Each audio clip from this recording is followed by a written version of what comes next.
Well, this announcement sort of combines my first career of magic digital tools and my current full-time career, global health.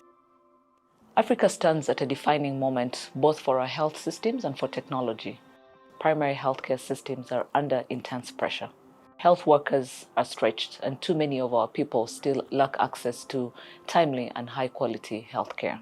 Artificial intelligence carries enormous potential to support healthcare workers and to improve how care is delivered. Horizon 1000 is the Gates Foundation and OpenAI coming together on a pilot initiative. It's bringing AI literally into the clinic. We're going to go out to clinics in Africa, helping the healthcare workers who are very overloaded. We're starting in Rwanda, but over time we want to get to 1,000 clinics over the next 3 years. We're helping the clinicians make faster decisions.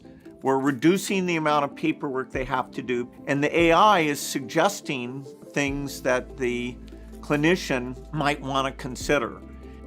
Application of AI in healthcare must reflect the context and the needs of our communities. This opportunity is about action. It is about using AI responsibly to reduce the burden on healthcare workers, to improve the quality of care, and to reach more patients.